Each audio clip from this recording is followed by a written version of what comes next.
10 days after the attempted assassination, Secret Service Director Kimberly Cheadle resigns. But the problem is so much bigger than her. First, we hear that the building Crooks was on was out of Secret Service perimeter. Then we hear that the roof was too sloped for law enforcement, even though the roof that the snipers were on was even more sloped. Then we hear agents actually were stationed on the roof but abandoned it because of the heat. And then we find out that snipers were watching Crooks for at least an hour, but also they refused to share body cam footage and audio recordings. And now we find through cell phone data that someone who frequented Crooks' home also frequented the buildings near the DC FBI offices. But the FBI won't testify in front of Congress.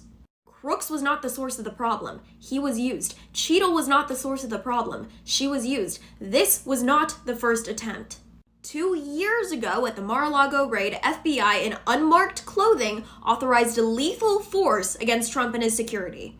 The FBI was trying to end him. But this time, they had the perfect setup, and they were so confident that one day, before the only live CNN Trump rally of the year, Austin Private Wealth LLC, owned by Soros's BlackRock and Vanguard, Meta, the Rothschilds, the Bushes, the Cheneys, shorted $12 million of Donald Trump stock via put option. You buy put options when you expect a company's stock price to fall, and if Trump died, his stock would have become zero in a day, and the company would have made billions. But whoops, it was a filing error. But it wasn't a filing error when they bet against the Dow Jones, United Airlines, and American Airlines one day before 9/11, and it wasn't a filing error when they bet against the Israeli Stock Exchange one day before October 7th, because those worked.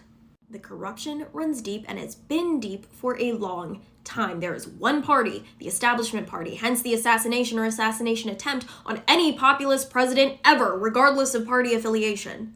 But the significance of this all unraveling now is that it's out in the open. People know, and there's more of us than there are of them. But certainly it's a coincidence that they want to take your guns, keep you fat and sick, take control of your children, feminize men, and discourage self-sufficiency.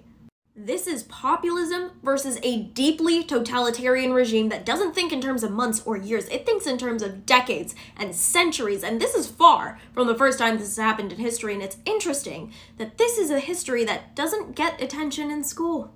I don't know if this is going to be a gun war, but if it is, it's going to be such a minute part of a money war, a policy war, and a culture war.